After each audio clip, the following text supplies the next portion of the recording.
Okay, it's 1500 now, and I hope everybody can hear me and see my screen.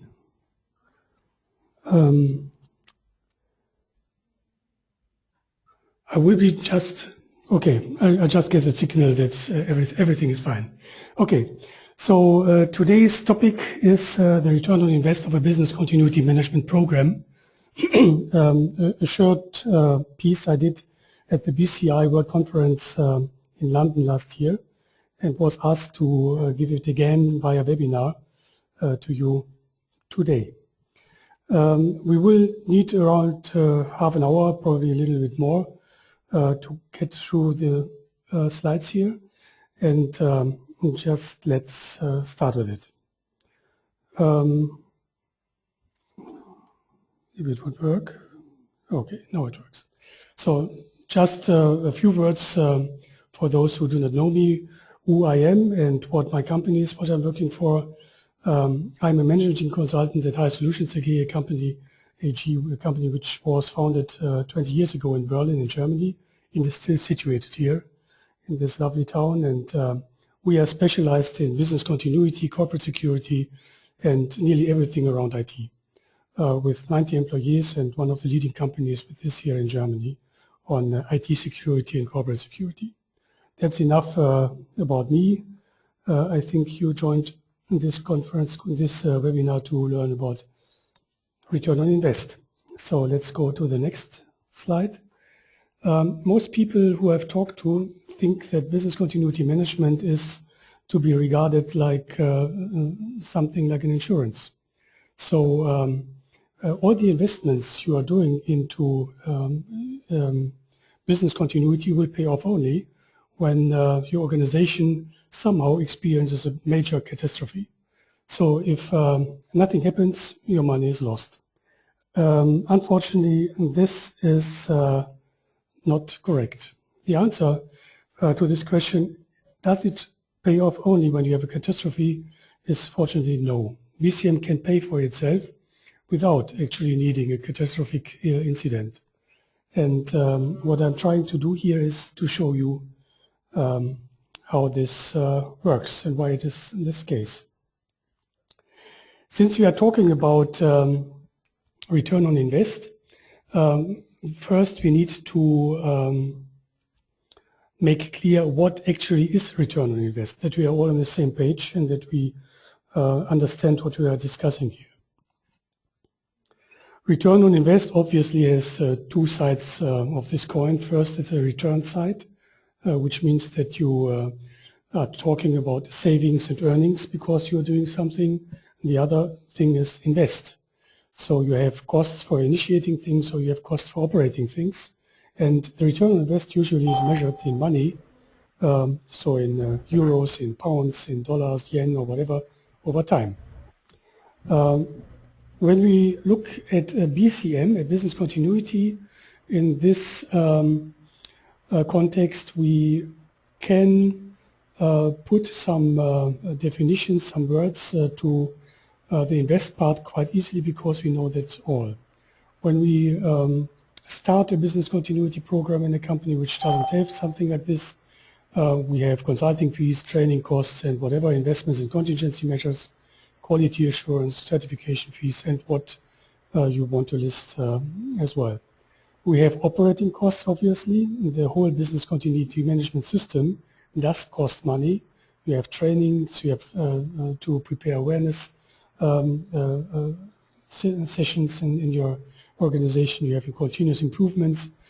Tests and exercises is one of the main portions of the money you need to pay for BCM during the year.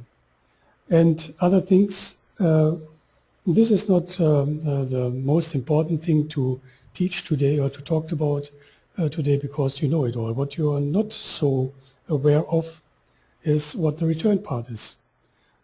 We have several return parts, again divided into two big groups. One is savings.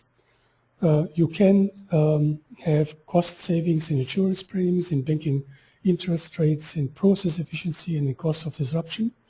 And you can have earnings. because you may gain a contract just because you can prove that you have a working BCM, or you can sustain a contract saying you do not lose it because you can't provide sufficient evidence that you have a working BCM program. So let's look into these different savings parts you can take into calculations when you try to find out what the return on investment of your BCM program is. First is the insurance premium.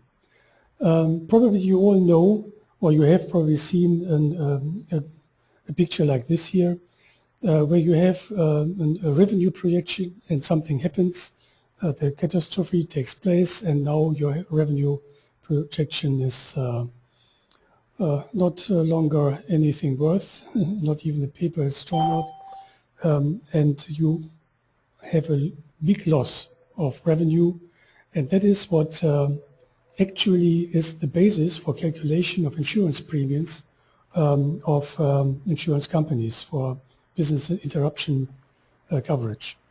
And what business continuity management does when it is working, when you have it, is that you simply make this area, what you have to pay for with your premium, will become smaller. So your premium may become smaller. When you negotiate these premiums with your insurance company, you can discuss it with them, that the assurance of insurance payout for them will become significantly less when you have a working BCM program. So that is the first part. The second part is that you have quite exactly the same situation with your banking system, only where you can have savings here, or where you can start to discuss is that the risk of credit default is reduced when you have a working BCM program, because you will be able much earlier, much quicker to start again to pay interest or the principals of your credits. These two, the risk of credit default and the risk of insurance payouts, are actually only represented in insurance rates, which might just be a few probably less than a promille, but even with a big credit sum, a promille of interest per year is lots of money. It may be reduced by this sum, and of course in the insurance premiums when you look at the insurance companies. But this is not the big part where you will have your return on invest. The next two are much more important. The first is this one here, that you may have a chance to improve your process efficiency overall. As you know, when you are working on a BCM program, you will start to look at your processes with the aim to improve it and to find a workaround for the case it does not function. So for this situation, you look at your processes and discover workarounds where you might be able to do your work without several parts of your day-to-day operations. And what might happen is that when you have done it across your organization, that you have identified several of ideas which make it to your day-to-day operations.